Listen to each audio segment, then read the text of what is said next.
नमस्कार, स्वागत है आप सभी का। आप मुझे देख रहे हैं न्यूज़ 24 के यूट्यूब चैनल और फेसबुक पेज पर। मैं हूं आपके साथ आशा झा और एक अहम खबर आपके सामने लेकर के उपस्थित हूं। ये खबर घरेलू उड़ानों से संबंधित है और चिंता पैदा करने वाली खबर है, क्योंकि आप सभी को पता है कि यात्रियों की सहूलियतों को देखते हुए जो लोग इधर उधर अनेक राज्यों में फंसे हुए थे, उनकी सहूलियत को देखते हुए और साथ ही इकोनॉमी को रफ्तार देने के लिए, एविएशन इंडस्ट्री की हालत सुधारने के लिए सरकार ने फैसला लिया कि 25 तारीख से जो उड़ानें हैं वो चल सकेंगी।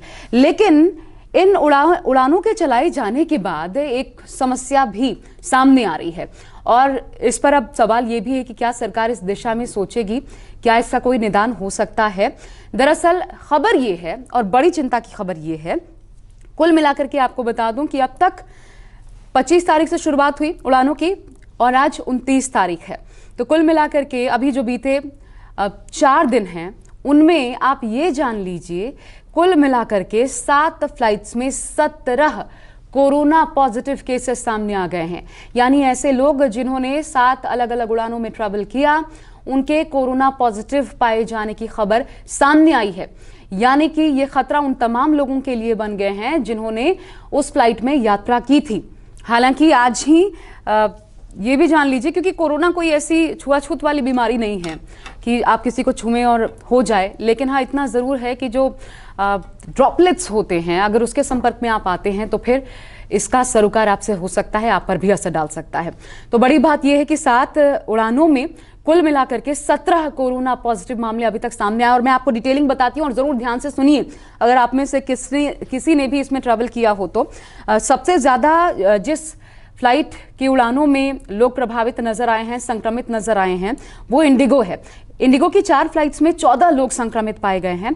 स्पाइस जेट की 1 फ्लाइट में 2 यात्री कोरोना पॉजिटिव पाए गए। एयर इंडिया में 2 क्रू मेंबर्स को भी कोरोना पॉजिटिव पाया गया है। कुल मिलाकर के 17 लोग और इनमें डेट अनुसार मैं आपको बताती हूँ। 26 मई को दिल्ली से जम्मू 6E955 इस प्लेन से यात्रा की थी जिन यात्रियों ने, उनके लिए चिंता पैदा करने वाली खबर है। 27 मई को बेंगलुरु से कोयम्बटूर 6E908 बेंगलुरु से कोयम्बटूर 27 मई को 2 यात्री इसमें पॉजिटिव पाए गए थे। इसके अलावा चेन्नई से कोयम्बटूर, इंदौर से दिल्ली और बेंगलुरु से मदुरई। फिर जान लीजिए दिल्ली से जम्मू 26 मई को 6E955, 27 मई को बेंगलुरु से कोयम्बटूर 6E908 में जिन्होंने ट्रैवल किया हो, इसमें 2 पॉजिटिव थे। चेन्नई से कोयम्बटूर, इंदौर से दिल्ली, बेंगलुरु से मदुरई, इसमें एक कोरोना पॉजिटिव यात्रियों को पाया गया। अब इंडिगो ने उसके बाद बयान जारी किया और ये भी कहा गया कि हमने अपने यात्रियों की सुरक्षा को देखते हुए, क्योंकि ये सरकार की तरफ से गाइडलाइन भी है कि तुरंत जैसे ही एक यात्रा कंप्लीट होती है उसके बाद तुरंत सैनिटाइज किया जाता है पूरे के पूरे फ्लाइट को। और इंडिगो ने कहा भी हम अपनी जो सुरक्षा मानक है उसका पूरा ख्याल रख रहे हैं, यात्रियों को चिंतित होने की जरूरत नहीं है। ऐसे लोगों को ट्रेस किया जा रहा है जिन्होंने इन फ्लाइट्स में यात्रा की थी, उन्हें जानकारी दी जा रही है और ये भी कहा जा रहा है कि वो खुद को होम क्वारंटीन रखें। अगर उनको तकलीफ होती है किसी प्रकार की तो फिर वो संपर्क करें किसी भी नजदीकी अस्पताल में। अब ये जान लीजिए कि जरूरी अनिवार्य चीजें जो की गई हैं, आप सभी जानते हैं कि मास्क, फेस शील्ड जो है वो भी अनिवार्य किया गया है। इसके अलावा सोशल डिस्टेंसिंग बहुत ज्यादा पालन किया जा रहा है, 6 फीट की दूरी अनिवार्य की जा रही है जब आप फ्लाइट्स में ट्रेवल करते हैं। तो ये तमाम चीजें हैं। इसके बाद भी ऐसे मामले सामने आना, एक तो थर्मल स्क्रीनिंग होती है। आपको याद होगा जब 25 तारीख को उड़ानों का फैसला लिया गया था, उसी समय महाराष्ट्र ने सीधे सीधे कहा था कि हम असमर्थ हैं, जितनी बड़ी तादाद में लोग आएंगे उनको हम क्वारंटीन कहाँ करेंगे। और अभी जिस तादाद में महाराष्ट्र में केसेस सामने आ रहे हैं, हम अभी ये रिस्क नहीं उठा सकते। बाद में फिर बातचीत हुई और मामला सुलझ गया, महाराष्ट्र तैयार हो गया। लेकिन बड़ी बात यह है कि देखिए फ्लाइट्स जब चलाए जा रहे हैं तो थर्मल स्क्रीनिंग यहां पर भी की जा रही है। यानी कि आप जब टर्मिनल में एंटर करते हैं तो ठीक उसके पहले नियम कायदों के अनुसार आपकी थर्मल स्क्रीनिंग की जाती है। लेकिन एक बात साफ है, इस थर्मल स्क्रीनिंग का फायदा नहीं हो पा रहा है, क्योंकि ऐसे यात्री भी 2 यात्री ऐसे पाए गए जिन्होंने, जो दिल्ली में यात्रा करने के लिए पहुंचे थे और कहीं और की उन्होंने यात्रा की थी, जिन्होंने यात्रा से पहले बुखार की दवाई खा ली और उसके चलते उनका बुखार उतर गया। तो जब उनका टेम्परेचर कम हो गया, भले बाद में दोबारा से वो संक्रमित हुए, तो ऐसे लोग आराम से ट्रैवल कर ले रहे हैं ये जानते हुए कि उनको बुखार है, दवाई खा के ट्रैवल कर रहे हैं, और जब वो यात्रा करके वापस कहीं और पहुंचते हैं और जब जानकारी सामने आती है तो फिर दूसरे लोगों के लिए वो कितना बड़ा खतरा बनते हैं। ये बहुत बड़ी नाकामी है उन लोगों की जिम्मेदारी सीधा सीधा जिन्होंने यात्रा की, छुपा करके यात्रा की अपनी स्थिति को, क्योंकि आरोग्य सेतु ऐप ऐसे तमाम गाइडलाइंस बनाए गए हैं जिसमें आपको आपकी जानकारी देनी होती है कि कहीं आपको बुखार तो नहीं, जुकाम तो कहीं आपको नहीं है, कहीं कोई ऐसा लक्षण तो नहीं जो कि कोरोना संक्रमितों में होता है। तो इसका साफ मायने ये है कि आरोग्य सेतु ऐप पर ऐसे लोग अपनी सही जानकारी नहीं देते हैं, इसके चलते उनको ग्रीन टिक मिलता है और फिर वो आसानी से यात्रा कर पाते हैं। लेकिन अब ये सोचने वाली बात है कि इन स्थितियों में किया क्या जाएगा। क्या एक दो व्यक्तियों के चलते सबकी जिंदगी खतरे में डाली जाएगी? हालांकि अभी तक एविएशन मिनिस्ट्री की तरफ से इस पर कोई स्पष्ट जवाब सामने नहीं आया है। चिंता जरूर व्यक्त की गई है, लेकिन क्या किया जाएगा?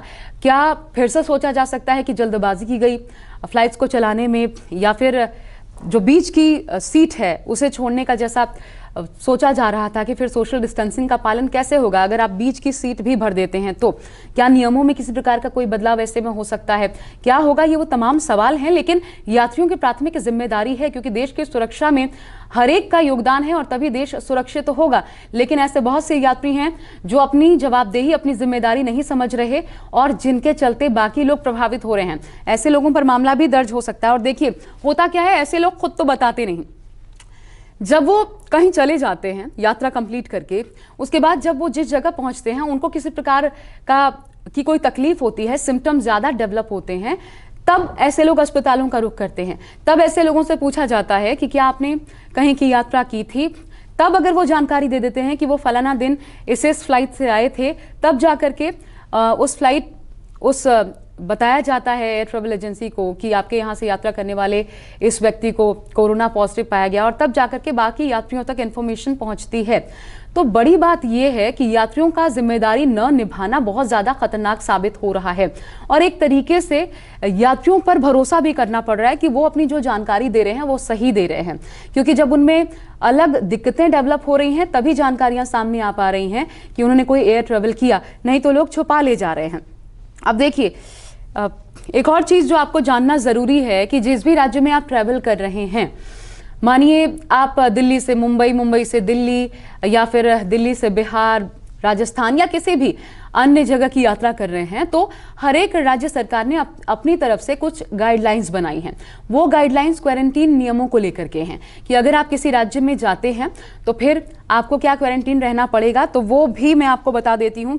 अगर आप प्लान कर रहे हैं तो फिर ये जान लीजिए कि इस यात्रा की प्लानिंग आपकी है तो जिस भी स्टेट में आप जा रहे हैं उस स्टेट में आपको कितना दिन क्वारंटाइन रहना पड़ेगा, या फिर किन लोगों को छूट मिल सकती है क्वारंटाइन से। पहले तो मैं आपको बता दूं किन लोगों को छूट मिल सकती है।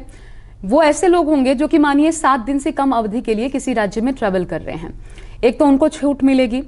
दूसरा, जो लोग किसी की मृत्यु पर, किसी अकस्मात सी ऐसी सिचुएशन में कहीं का दौरा कर रहे हैं, ऐसे लोगों को थोड़ी छूट दी जा रही है सरकार, उधर की सरकारों की तरफ से। इसके अलावा बहुत सारे ऐसे नियम बनाए, मानिए कोई प्रेगनेंसी का केस है उनको छूट दी जा रही है, बिजनेस टूर पे है कोई उनको छूट दी जा रही है, जो लोग 2 दिन तक मानिए किसी बिजनेस टूर पे गए हैं उनको वापस आना है तो रिटर्न टिकट भी है, या फिर जिन लोगों के पास उन्होंने 2 दिन पहले कोविड का टेस्ट करवाया हो और वो रिपोर्ट लेकर के अगर जाते हैं तो ऐसे लोगों को भी छूट मिल रही है। अब मैं आपको बता देती हूँ सिलसिलेवार ढंग से किस राज्य में किस प्रकार की छूट दी जा रही है या कितना दिन आपको क्वारंटीन में रहना पड़ेगा।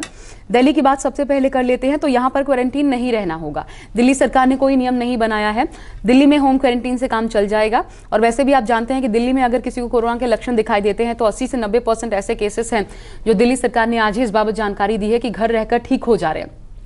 जो डॉक्टर्स हैं सिर्फ संपर्क में रहते हैं और बताते हैं कि आपको समय समय पर क्या करना है, और 80 से 90% केसेस दिल्ली में ठीक हो गए हैं।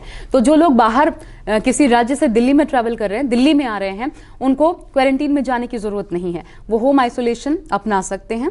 जिनको माइल्ड सिम्टम है या फिर मान लीजिए कि उनको लग रहा है कि शायद उनकी स्थिति ठीक नहीं है, घर पर रह करके होम क्वारंटीन में वो आइसोलेशन में खुद को रख सकते हैं। उनका कोविड टेस्ट बाद में होगा, अगर और सिम्टम्स डेवलप होते हैं तो घर पर रह के ही।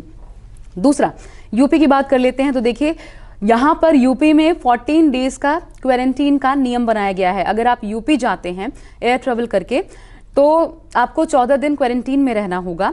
जो 1 सप्ताह से कम की यात्रा पर हैं, किसी बिजनेस विजिट पर हैं, जो कोविड-19 की रिपोर्ट देंगे, मानिए प्रेगनेंसी का केस है या फिर किसी की मृत्यु हुई है, तो ऐसी किसी अकस्मात सिचुएशन में आप पहुंच रहे हैं अचानक से, तो आपको ये 14 डेज जो क्वारंटीन पीरियड है वो पूरी करना अनिवार्य नहीं होगा। अन्यथा बाकी हर केस में 14 डे का क्वारंटीन पीरियड आपको बिताना होगा।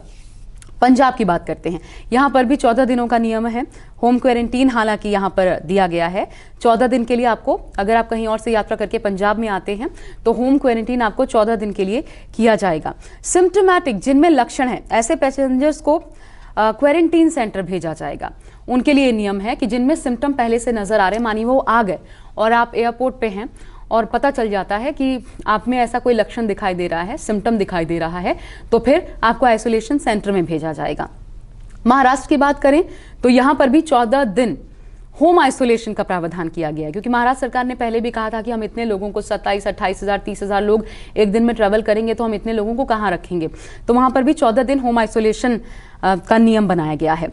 इसके अलावा पश्चिम बंगाल की बात कर लें, यहाँ पर भी 14 दिन होम आइसोलेशन का नियम बनाया गया है, या फिर क्वारंटीन सेंटर में भी रह सकते हैं। यह तय होगा सीरियसनेस के आधार पर, यानी आप में सिम्टम अगर है तो वो कितना पकड़ में अगर आ जाता है तो फिर वो कितना ज्यादा गहरा है, इस आधार पर घर पे या पर आइसोलेट रह सकते हैं या फिर आपको क्वारंटीन सेंटर भेजा जाएगा, ये देखा जाएगा। राजस्थान की बात कर ली जाए, 14 दिन यहां पर भी अमूमन सारे स्टेट्स में लगभग 14 दिन का क्वारंटीन आपको रहना होगा। 7 दिन से कम अवधि की यात्रा करने वालों को कोविड टेस्ट की रिपोर्ट देनी होगी। 2 दिन पहले जो आपने कोविड टेस्ट करवाया हो, ऐसा नहीं कि आप आज यात्रा कर रहे हैं, कल आपने टेस्ट रिपोर्ट आई हो और वो दिखा दिया। 2 दिन पहले आपने कोई टेस्ट करवाया हो, उसकी रिपोर्ट आपको देनी होगी। राजस्थान में ये नियम है। 14 दिन का होम क्वारंटीन भी इसके साथ। गुजरात में आइसोलेशन फोर्स नहीं किया जाएगा, सरकार की तरफ से ये कहा गया है। कहीं पर भी गुजरात में आइसोलेशन फोर्स नहीं किया जाएगा।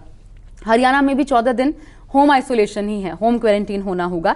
बिहार में ऐसा कोई नियम नहीं है, होम क्वारंटीन, किसी प्रकार के क्वारंटीन की जरूरत नहीं बताई गई है। हाँ, इतना तो है ही, क्योंकि ये तो नियम सरकार, केंद्र सरकार की तरफ से ही है कि जो लोग भी जिनमें सिम्टम्स डेवलप होते हैं वो आइसोलेशन में रहे, ताकि बाकी उनके संपर्क में आने वाले लोग उससे प्रभावित ना हो। मध्य प्रदेश में भी 14 दिन का क्वारंटीन पीरियड रखा गया है सिम्टोमेटिक केसेस के लिए। तो ये तमाम राज्यों, असम की बात कर ली जाए तो 14 दिन यहाँ पर भी क्वारंटीन पीरियड आपको बिताना होगा अगर कहीं और से आप असम पहुंच रहे हैं एयर ट्रेवल करके। तो ये बात हुई। अब नियम मैं आपको बता दूं, जो नियम एयर ट्रेवल के समय आपको जानना चाहिए वो ये है, जो नॉर्म्स हैं एक एक करके बता देती हूं और जल्दी से ये जान लीजिए, क्योंकि हो सकता है आपको भी यात्रा आगे करनी पड़े तो आपको क्या करना होगा। हालांकि आपको पता भी होगा, लेकिन कुछ चीजें ऐसी हैं जो शायद आपको ना पता हो। तो हर यात्री के मोबाइल फोन में आरोग्य सेतु ऐप होना अनिवार्य है। अगर आपके मोबाइल में आरोग्य सेतु ऐप नहीं होगा तो फिर आपको यात्रा करने में दिक्कत आ सकती है या आपको रोका जा सकता है, इतना जान लीजिए। और साथ ही आरोग्य सेतु ऐप में जो स्टेटस होता है आपका, क्योंकि उसमें आप जब अपनी पूरी इंफॉर्मेशन शेयर करते हैं तो स्टेटस आता है कि आपका स्टेटस, आप कितने सुरक्षित हैं, उसको लेकर के स्टेटस दिखाता है। वो ग्रीन होना चाहिए। ये तब होता है जब आप तमाम सवालों का जवाब देते हैं कि कहीं आपको पिछले कुछ दिन के भीतर बुखार तो नहीं हुआ, जुकाम तो नहीं हुआ, खांसी तो नहीं हुई, वो तमाम सवाल पूछते हैं। और या आप किसी ऐसे व्यक्ति के संपर्क में तो नहीं आए जो कि कोरोना पॉजिटिव रहा है, तो उस आधार पर वो आपका ग्रीन टिक हो जाता है। ये होना जरूरी होगा, तभी आपको एयरपोर्ट टर्मिनल के भीतर एंट्री मिल पाएगी। इसके अलावा देखिए, एयरपोर्ट पर पेमेंट अगर आपको करनी है तो आपके पास कैश है तो नहीं चलेगा, सिर्फ डिजिटल पेमेंट ही आपको करना होगा। एयरपोर्ट पर जो भी चीज आपको लेन देन करना है, मानिए कहीं से कोई सामान आपने लिया, डिजिटल पेमेंट ही करना है, कैश का काम वहां पर नहीं चलेगा, ये जान लीजिए। इसके अलावा सिर्फ वेब चेक इन की सुविधा होगी। आप पहले से वेब चेक इन कर लीजिए, या फिर वहां आप जाते हैं तो चेक इन कियोस्क जो होता है उसका इस्तेमाल भी कर सकते हैं, लेकिन वेब चेक इन ही होगा। इसके अलावा विमान में दाखिल होने से पहले आपका टेम्परेचर दोबारा से चेक किया जाएगा। एक तो टर्मिनल में जब आप दाखिल होते हैं तब आपका टेम्परेचर चेक होता है, और दूसरा जब आप विमान में दाखिल होने वाले होते हैं तब भी आपका टेम्परेचर चेक किया जाएगा। और टेम्परेचर अगर निर्धारित मानक जो है उससे कम है, यानी आपको बुखार के कोई लक्षण नहीं है, तभी आपको अंदर में प्रवेश करने दिया जाएगा फ्लाइट के भीतर। साथ ही विमान की सीट पर जब आप बैठ जाते हैं तब भी आपको सैनिटाइज किया जाएगा। और ये भी जान लीजिए कि यात्रा के दौरान कम से कम क्रू के साथ कम से कम आपको संपर्क रखना है, कम से कम संवाद करना है। ये भी नियमों में, नॉर्म्स में शामिल है। यात्रियों को सिर्फ चेक इन बैगेज ले जाने की इजाजत होगी, यानी अपने साथ कोई हैंड बैग लेकर के आप फ्लाइट में ट्रैवल नहीं कर सकते। चेक इन बैगेज होगा जो कि आप डाल देंगे और वो सामान बैगेज में आपका पहुंच जाएगा आपके साथ। पहले चरण में कैबिन बैगेज पर पूरी तरीके से अभी मनाही है, कैबिन बैगेज आपको अलाउ नहीं होगा। एक यात्री सिर्फ 20 किलो इतना ही वजन अपने साथ लेकर के ट्रैवल कर सकता है कैबिन बैगेज में, cabin baggage, check in baggage में। इसके अलावा चेक इन के दौरान आपको खुद अपना बैग, जो बैगेज बेल्ट होता है, अपना बैग उठाकर वहां पर खुद रखना होगा। आपकी मदद करने के लिए वहां पर कोई नहीं होगा। ये दूसरों की भी सुरक्षा को ध्यान में रखते हुए किया गया है। 80 साल से अधिक उम्र वाले यात्रियों को हवाई यात्रा की इजाजत अभी नहीं है, ये जान लीजिए। 80 साल से अधिक उम्र वाले यात्रियों को हवाई यात्रा की इजाजत अभी पहले चरण में नहीं दी गई है। टिकट बुकिंग के दौरान एयरलाइंस यात्रियों को एक फॉर्म भी उपलब्ध करवाएगा जिसमें कोविड-19 की हिस्ट्री आपकी पूछी जाएगी, आपको पूरी इंफॉर्मेशन उसकी देनी होगी। और यदि कोई यात्री बीते 1 महीने के दौरान क्वारंटीन में रहा है तो इसकी जानकारी भी आपको एयरलाइन के साथ साझा करनी होगी। और एक और महत्वपूर्ण इंफॉर्मेशन मैं आपको दे दूं जो कि सरकार की तरफ से सामने आई है, वो ये हरदीप सिंह पुरी जो उड्डयन मंत्री हैं, उनका कहना है कि दिवाली तक, इस बार दिवाली 14 नवंबर को पड़ रही है, तो बताया ये गया है सरकार की तरफ से कि दिवाली तक स्थितियां सामान्य हो जाएंगी, यानी सारी की सारी फ्लाइट्स चल जाएंगी। अभी लगभग 650 फ्लाइट्स जो हैं वो रोजाना चल रही हैं। मैं आपको कल का एक फिगर बता देती हूँ डोमेस्टिक फ्लाइट्स का। कल 28 तारीख का जो फिगर खुद केंद्रीय उड्डयन मंत्री हरदीप सिंह पुरी ने साझा किया है, आप ये समझ सकते हैं कि कितने पैसेंजर ट्रेवल कर रहे हैं। और इसमें अगर 1-2 केसेस भी सामने आ जाते हैं एक फ्लाइट में तो फिर कितना ज़्यादा ये मामला ख़राब हो सकता है, क्योंकि आप फ्लाइट में एक जगह जाने वाले यात्रियों के संपर्क में हैं, लेकिन जब आप टर्मिनल पर होते हैं, इंतज़ार कर रहे होते हैं, क्योंकि 2 घंटे पहले आपको पहुंचना है, तो फिर आप बहुत से लोगों के संपर्क में आते हैं। तो आपका झूठ बोलना, अपने सच को छिपाना, सिम्टम्स को छिपाना, ये बाकी तमाम लोगों के लिए, जितने लोग ट्रैवल कर रहे हैं उस दौरान टर्मिनल पर हैं, उन सभी के लिए खतरनाक हो सकता है। तो कल के फिगर्स में आपको बता रही हूं, कुल मिलाकर के 367 ये डिपार्चर्स की संख्या है। इनमें 30,136 पैसेंजर्स ने ट्रैवल किया। जो आगमन है 310, 25,530 पैसेंजर्स ने ट्रेवल किया। ये दिल्ली का मैं आपको बता रही हूँ। कुल मिलाकर के मूवमेंट देखिए जो फ्लाइट्स का हुआ है, कहीं से फ्लाइट्स उड़ी हैं और कहीं पहुंची हैं। कुल मिलाकर के देश भर में 677 फ्लाइट्स ऐसी जिन्होंने उड़ान भरी है और कहीं पहुंचे हैं। इसमें 55,666 पैसेंजर्स ने ट्रैवल किया है। तो 55,000 इतनी बड़ी तादाद है, 55,000 से ज़्यादा पैसेंजर्स एक दिन में अभी ट्रैवल कर रहे हैं। और एक एक पैसेंजर का स्वस्थ होना बहुत ज़्यादा ज़रूरी है। और अगर वो अपनी जानकारी छिपाते हैं, झूठ बोलते हैं, तो फिर ये बड़े स्तर पर नुकसान पहुंचाने वाला हो सकता है। तो इस वक्त एक भारतीय नागरिक होने के नाते सबसे पहले हम आपसे भी अपील करते हैं, अपनी जिम्मेदारी निभाइए अगर आप एयर ट्रैवल कर रहे हैं तो, क्योंकि न सिर्फ आपकी सुरक्षा के लिए बल्कि देशवासियों की सुरक्षा के लिए बहुत ज्यादा जरूरी है। क्योंकि आपके संपर्क में टर्मिनल पर आया एक व्यक्ति, उसके बाद उसका कहीं जाना, वहां पर 10 लोगों के संपर्क में आना, 10 से फिर 20 का, फिर 40 का, ये अपने आप में बहुत खतरनाक होगा। आप सभी समझदार हैं, ये बात खुद में समझते हैं, इसलिए स्टे सेफ और दूसरों को भी सुरक्षित रखने की कोशिश कीजिए। फिलहाल मेरे साथ इस बातचीत में बस इतना ही। उम्मीद करती हूँ आपको हमारी रिपोर्ट पसंद आई होगी। हर एक खबर के लिए न्यूज़ 24 के साथ जरूर जुड़े रहिए। नमस्कार।